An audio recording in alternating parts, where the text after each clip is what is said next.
Estas son imágenes de la cámara corporal que muestran los últimos momentos de La Catrina. De estrella de Instagram a sicaria del cartel, su última publicación la mostraba posando con una pistola dorada. Pero aquí se la ve desangrándose mientras un soldado intenta consolarla. Aquí están 6 veces en que modelos de Instagram se metieron con las pandillas equivocadas. 20 de octubre de 2021. Una mujer en traje de baño rojo camina hacia una hamaca junto a una lujosa piscina en Tulum, México. Publica un último reel en Instagram con el texto "Vibing with the Ocean". Pero en solo unas horas, esta influencer radicada en San José se vería atrapada en medio de una guerra de la que ni siquiera sabía que estaba ocurriendo. Imagina estar viviendo tu vida soñada, viajando por el mundo y compartiendo tus aventuras con tus 40,000 fieles seguidores. Eso era exactamente lo que estaba haciendo Anjali Rayot. Con casi 700 fotos en su Instagram, vivía el sueño de influencer, una imagen perfecta a la vez. Pero incluso los destinos turísticos de México tienen un lado oscuro. Estos lugares no siempre son el paraíso que parecen. A menudo también son campos de batalla. Y en lugares como Tulum, la línea entre destinos turísticos y territorios de carteles se vuelve difusa. Carteles como el Cártel del Golfo y los Zetas llevaban años dominando esas áreas. Estos tipos tenían más poder que el propio gobierno. Más al sur, en Tamaulipas, 3 ciudades principales ya estaban completamente bajo su control y la gente mostraba más respeto a los miembros del cartel que a la policía. Tenían que hacerlo si querían seguir vivos. Anjali había llegado a Tulum ese lunes para celebrar su próximo cumpleaños número 30 junto a su esposo, Utkarsh Shrivastava. Su primera publicación en Instagram la mostraba de pie junto a la piscina del hotel donde se hospedaban, con una blusa blanca y shorts floreados, sombrero y lentes de sol. El pie de foto decía, "Hola desde Tulum", pensando que sería otro viaje increíble para sumar a su blog de viajes. La diversión continuó al día siguiente. El 19 de octubre, publicó otra foto, esta vez disfrutando de una noche en un bar local. Pero lo que no sabía era que en menos de 24 horas, ese pie de foto se convertiría en un trágico recordatorio de que, en territorio de carteles, siempre hay algo de qué preocuparse. Mientras los turistas tomaban fotos para Instagram, los carteles libraban una guerra invisible. El Cártel Jalisco Nueva Generación y los Pelones estaban peleando por el control de las calles. Los Pelones no eran cualquier pandilla, eran una poderosa rama del Cártel del Golfo, y habían hecho de la extorsión su negocio, cobrando a cada bar y restaurante en el área de Cancún. Pero en algún momento de 2020, decidieron que Cancún no era suficiente y que lugares como Tulum y Playa del Carmen también debían empezar a pagar. 20 de octubre de 2021. Anjali y su esposo fueron a cenar a La Malquerida, un lugar popular en la zona de Mini Quinta de Tulum, conocido como el punto donde los turistas podían encontrarse después de cenar. Y después de su comida, Anjali y su esposo hicieron exactamente eso: quedarse en la terraza con otros viajeros, completamente ajenos a que esa noche habían elegido el peor momento para quedarse hasta tarde. A las 10:30 p.m., un hombre entró corriendo al restaurante buscando un lugar donde esconderse. Otros 4 lo siguieron, armados. Y antes de que alguien pudiera siquiera entender qué pasaba, abrieron fuego. San Jose woman is one of 2 tourists killed in the crossfire of a suspected drug gang shootout in Mexico. Anjali murió al instante. Jennifer Hensoldt, una turista alemana, fue llevada de urgencia al hospital pero no sobrevivió. Otros 2 hombres alemanes y una mujer holandesa también recibieron disparos, pero sobrevivieron. 2 días después, los Pelones se aseguraron de que todos supieran exactamente por qué había ocurrido. Dejaron mensajes firmados en el mercado local de Tulum que decían: "El tiroteo fue una advertencia para que vean que hablamos en serio. O se alinean o vamos a seguir cerrando lugares como la Mini Quinta". En otras palabras, Anjali y Jennifer murieron porque los dueños del restaurante no estaban pagando lo suficientemente rápido el dinero de protección. Pero este estaba lejos de ser un caso aislado. En los últimos 20 años, más de 2 millones de personas han muerto mientras los carteles acumulaban miles de millones. Y para 2023, más de 550 estadounidenses estaban desaparecidos en México. Algunos fueron secuestrados, mientras que otros simplemente quedaron atrapados en el fuego cruzado, como Anjali. Lo que todos ellos tenían en común era que nunca regresaron a casa. El 27 de octubre de 2021, el cuerpo de Anjali hizo su último viaje, primero a Chandigarh y luego a Solan. Su familia realizó una pequeña oración en la iglesia Saint Stephen antes de la cremación.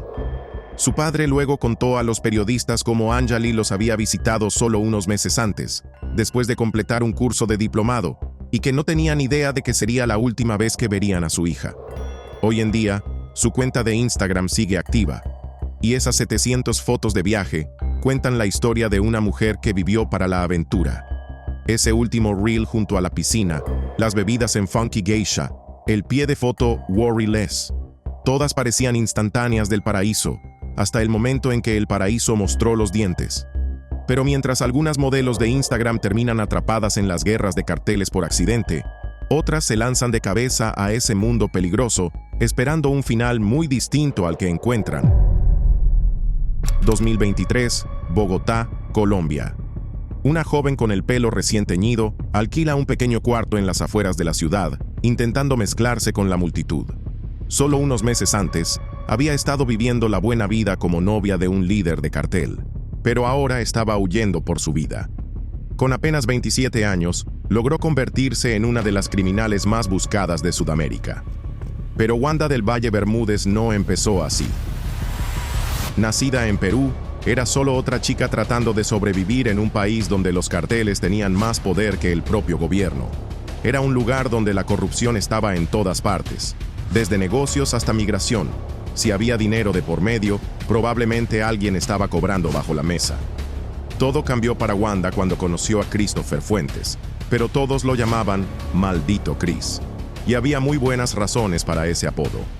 Chris era un pez gordo en el Tren de Aragua, una de las organizaciones criminales más temidas de Venezuela. No era una simple pandilla callejera, era el tipo de organización que tenía políticos y oficiales en el bolsillo. Y aquí es donde la mayoría habría salido corriendo. Pero Wanda se enamoró perdidamente. De hecho, incluso hoy, sentada en su celda, sigue hablando de él como una adolescente enamorada. Lo amo y lo extraño. Porque todos tenemos un corazón. Al principio todo era perfecto. Bolsos de diseñador, vacaciones lujosas y vida de lujo. Wanda asegura que era solo una comerciante informal, vendiendo cosas como ropa, carteras y perfumes al margen. Y según ella, nunca se preguntó de dónde venía todo ese dinero extra. Tu esposo te da un regalo, tú vas a preguntarle a tu esposo de dónde tú sacaste la plata para el regalo. Es un regalo, es un obsequio. Pero siempre hay un precio cuando salís con un jefe de cartel. Pronto, Wanda se vio manejando el lado de negocios. Empezó a gestionar cuentas bancarias secretas, organizar tratos y pasar mensajes entre miembros del cartel. Sin darse cuenta, estaba hundida, tan hundida que otros miembros de la banda empezaron a llamarla la bebecita del crimen, por lo joven que era. Aunque Wanda jura que nunca se ensució las manos, Yo nunca recibí ningún dinero de ningún tipo de extorsión, de ningún trata de blanca, nada, de absolutamente nada.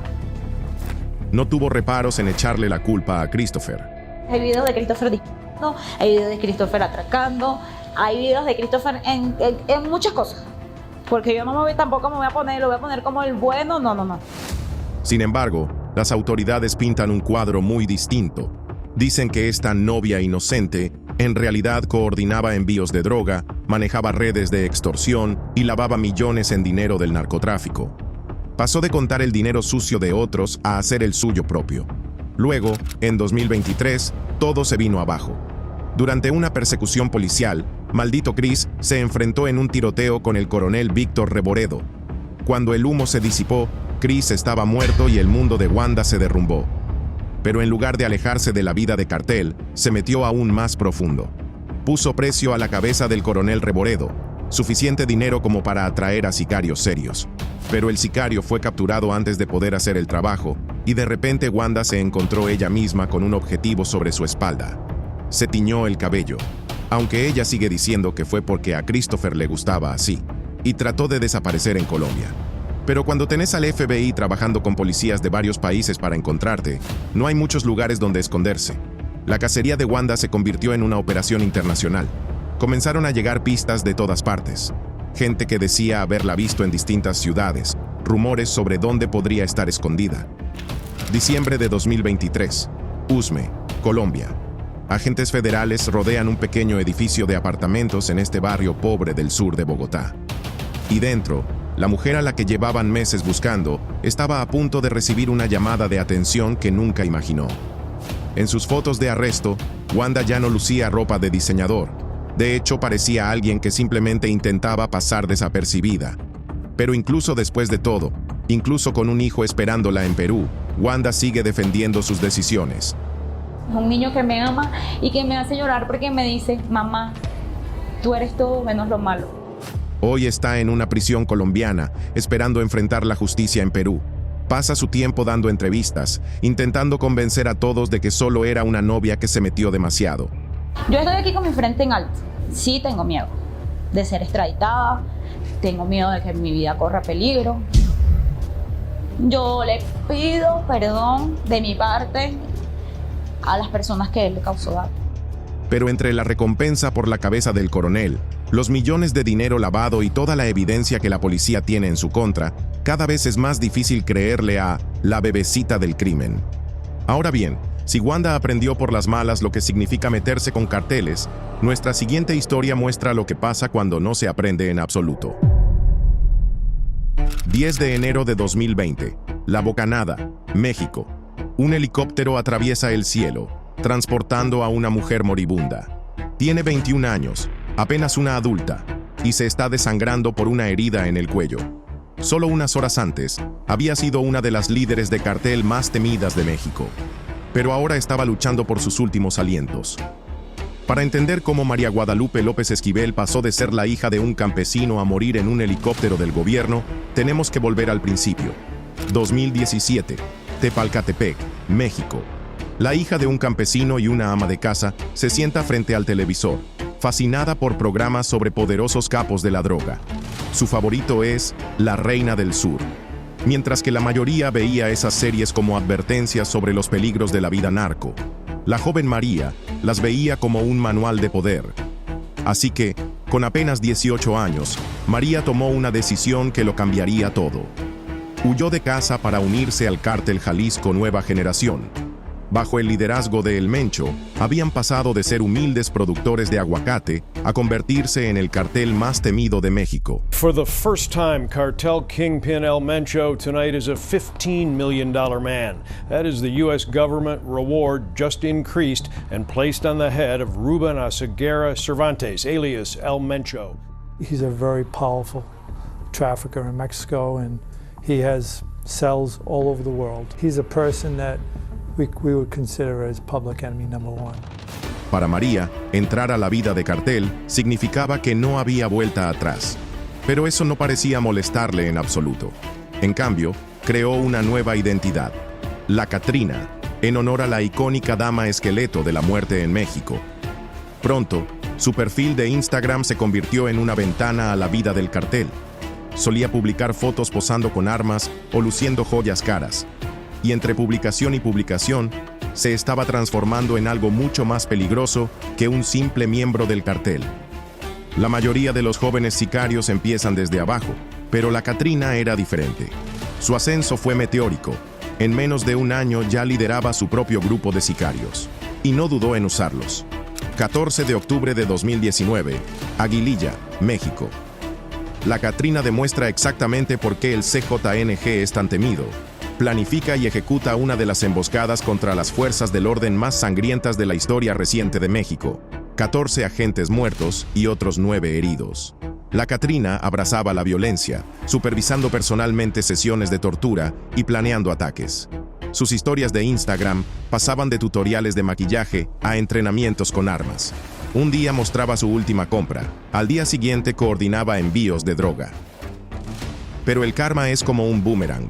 Eventualmente, lo que das, vuelve. 10 de enero de 2020. Agentes federales reciben un aviso sobre una casa de seguridad del CJNG en La Bocanada. Dentro, la Catrina estaba al mando. Cuando sonaron los primeros disparos, tomó su arma y respondió. Pero ningún chaleco antibalas en el mundo podía salvarla de lo que vino después. Una sola bala dio en el blanco, en el cuello de María. La joven que había orquestado la muerte de decenas de personas, ahora yacía entre los escombros, su ropa empapada en sangre. Un soldado con cámara corporal se arrodilló a su lado, intentando consolar a alguien que nunca mostró compasión por otros. Ya viene el helicóptero. Tranquila, hija, tranquila. Vas a estar bien. Trata de aguantar, ¿eh? Cuando el helicóptero despegó, su misión no era llevar a María bajo custodia, sino salvarla.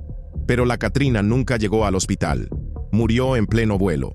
Y así, la reina de Instagram que alguna vez comandó asesinos estaba muerta, a los 21 años, con una última bala demostrando que ningún número de seguidores puede volver a alguien a prueba de balas.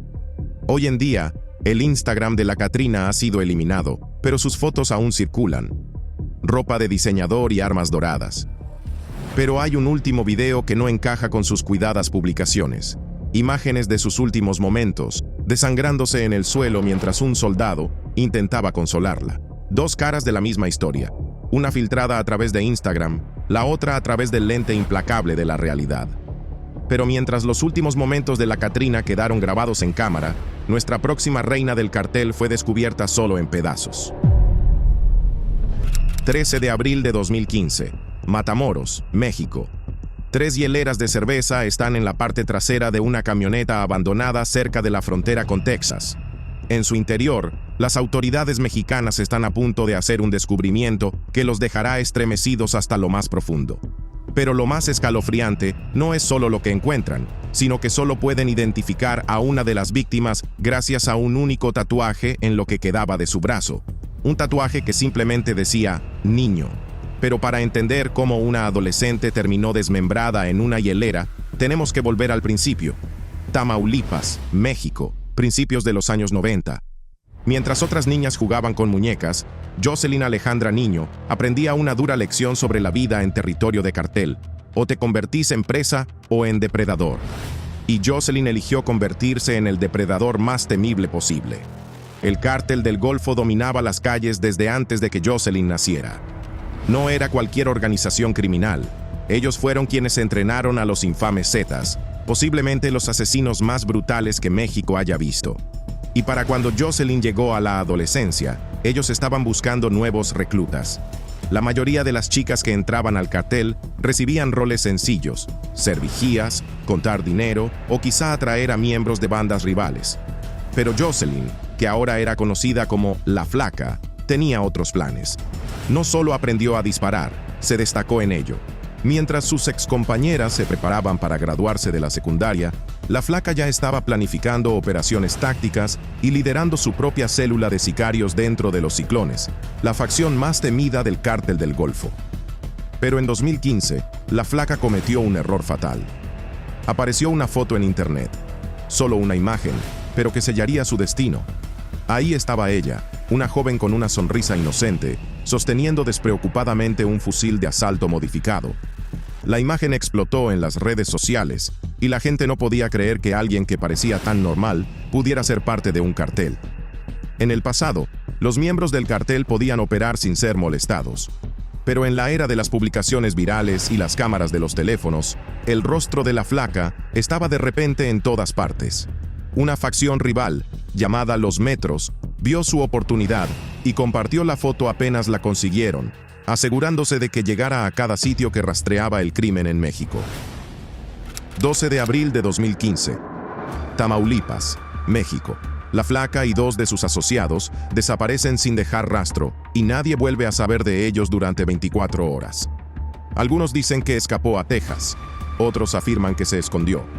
Pero la verdad resultó ser mucho más macabra de lo que cualquiera pudo imaginar.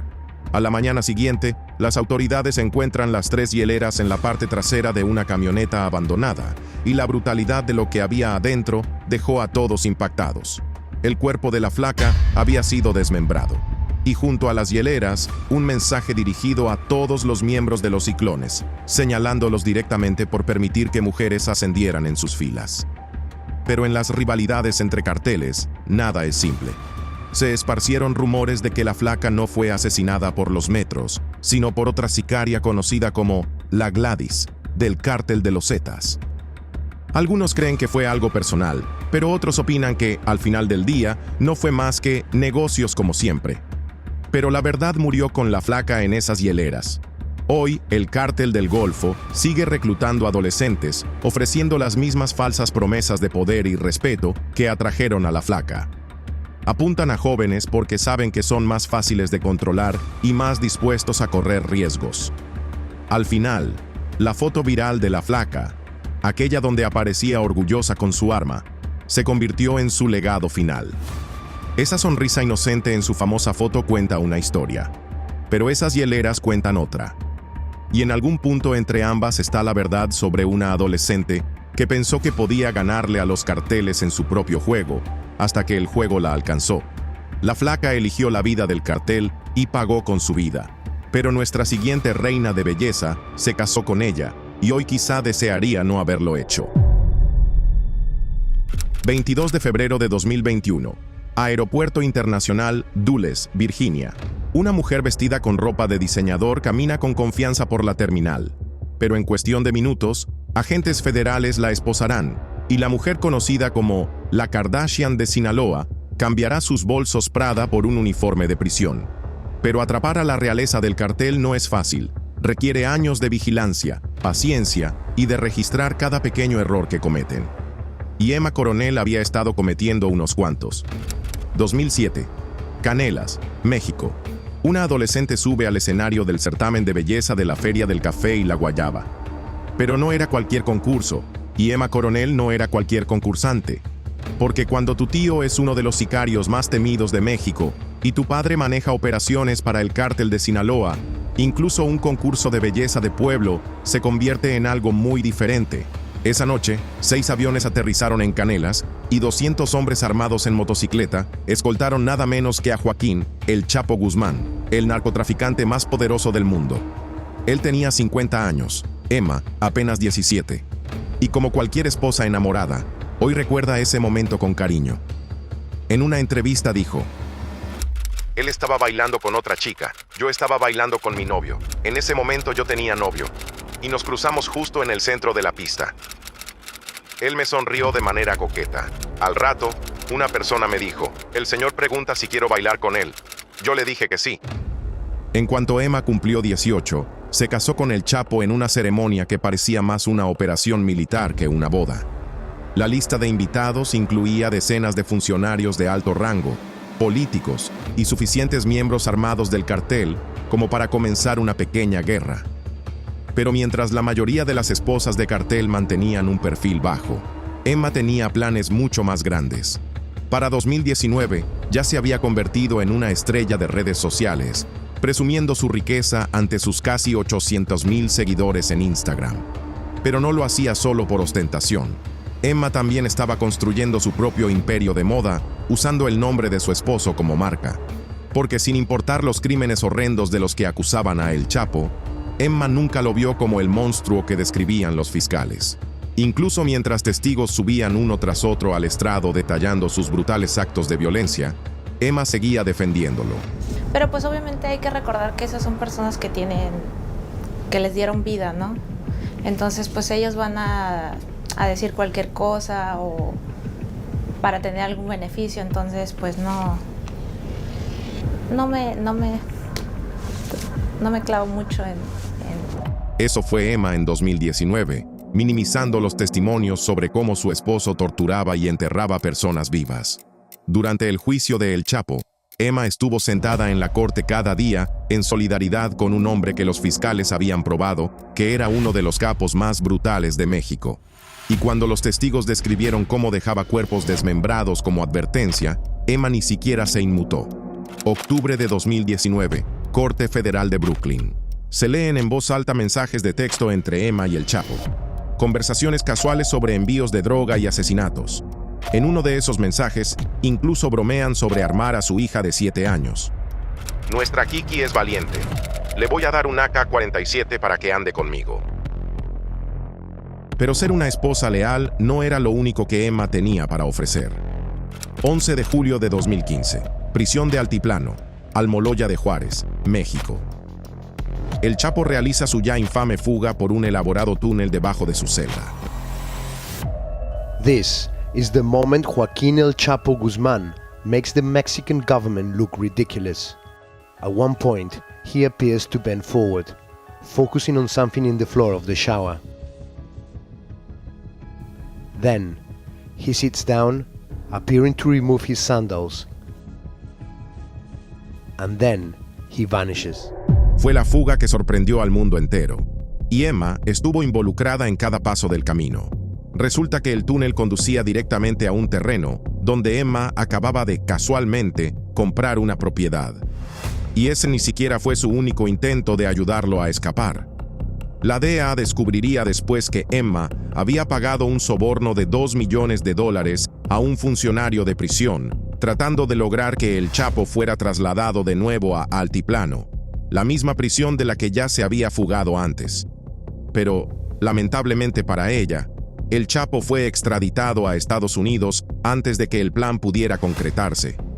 Mientras todo esto sucedía, las autoridades estaban vigilando cada movimiento de Emma. Monitorearon sus viajes entre California y México, siguiendo el rastro del dinero a través de empresas fantasma y negocios ficticios. 22 de febrero de 2021, Aeropuerto Dulles, Virginia. Cuando finalmente los agentes federales se abalanzaron sobre Emma, ya tenían todo lo que necesitaban: mensajes de texto planeando fugas, registros del soborno de $2 millones a un guardia y rutas del dinero que conducían directamente al cártel de Sinaloa. Y Emma Coronel, la mujer que decía no saber nada del negocio de su esposo, estaba a punto de enfrentar las consecuencias de jugar a ser la reina del cartel. Noviembre de 2021. Emma se presentó ante el juez, incapaz de negar las acusaciones. Se declaró culpable de mover grandes cantidades de droga, ayudar a lavar dinero y violar leyes especiales al manejar propiedades de su esposo después de que el gobierno lo declarara narcotraficante mayor. Fue sentenciada a 3 años de prisión. Pero la historia de Emma está lejos de terminar. Septiembre de 2023, Long Beach, California. Emma sale libre de una casa de transición, cambiando el uniforme de prisión por ropa de diseñador una vez más, y sigue manteniendo que no hizo nada malo. Si hubiera sabido algo, no habría podido dormir ni comer de la desesperación. No tenía idea.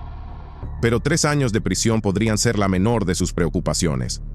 Porque elegir la vida del cartel no termina cuando lo hace la sentencia.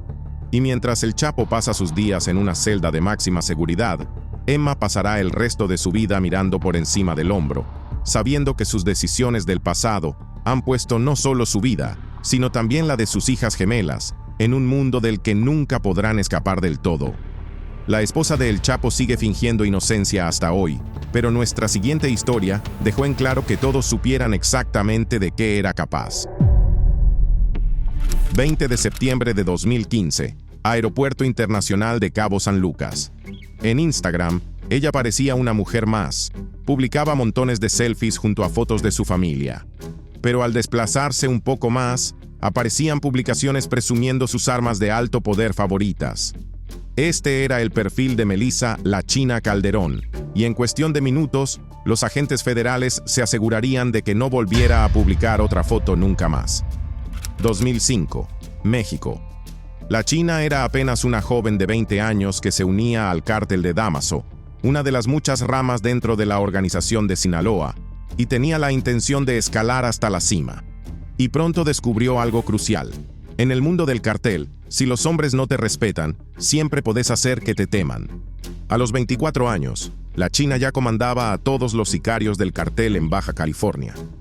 Pero no le bastaba con ser una líder, quería aterrorizar. Su sello característico era dejar cuerpos desmembrados frente a las casas de las familias de sus enemigos durante la noche, para que al amanecer barrios enteros despertaran con su advertencia. Pero eso no era suficiente para la China. Comenzó a recompensar a sus sicarios con drogas por cada asesinato, convirtiendo el homicidio en una competencia. Cuanto más brutal era el crimen, mayor era la recompensa. Y como era de esperarse, incluso los carteles rivales pensaron 2 veces antes de entrar en su territorio. Luego, en 2014, su jefe el Grande decidió que la China estaba volviéndose demasiado poderosa y mandó a matar a su novio, pensando que eso la intimidaría. En lugar de retroceder, la China redobló su violencia. Reunió a 300 hombres y fundó su propio cartel llamado Las Fuerzas, junto a su nuevo novio, el Chino. Sus sicarios, montados en motocicletas rojas, se convirtieron en un símbolo de muerte en Baja California, y en cuestión de meses acumuló 178 asesinatos confirmados. Pero la China no solo era brutal con sus enemigos. Cuando uno de sus soldados más leales la criticó por haber matado a 2 vendedores de autos inocentes, ella lo convirtió en ejemplo. Con el chino mirando horrorizado, le cortó los brazos mientras aún estaba vivo y luego le disparó en la cabeza. Fue entonces cuando el chino comprendió algo. Si ella era capaz de hacerle eso a su hombre de confianza, nadie estaba a salvo, ni siquiera él. Septiembre de 2015, el chino desapareció y fue directamente a la Policía Federal. Eran su única protección ante lo que la China podría hacerle si lo encontraba. Así que les contó todo, incluyendo que ella estaba planeando huir del país. Desde ese momento, las autoridades supieron que tenían que actuar rápido. 20 de septiembre de 2015, Aeropuerto Internacional de Cabo San Lucas. La China atravesó el control de seguridad como cualquier turista adinerada. Entre sus publicaciones de Instagram y su ropa de diseñador, probablemente pensó que podría pasar desapercibida. Pero los agentes federales ya la estaban esperando. La dejaron llegar hasta la fila de seguridad antes de rodearla. Pero incluso esposada, mantenía esa fría compostura, como si ser arrestada fuera solo una pequeña molestia en un día ajetreado. Hoy, la China está en prisión, enfrentando cadena perpetua más extradición a Estados Unidos. Su Instagram sigue activo, una extraña mezcla de fotos familiares y armas, contando 2 historias muy distintas sobre la mujer que aterrorizó Baja California. Pero al final, la comandante del cartel que gobernaba a través del miedo fue derribada por algo que nunca esperó: que su propio novio la temiera más que a los mismos carteles.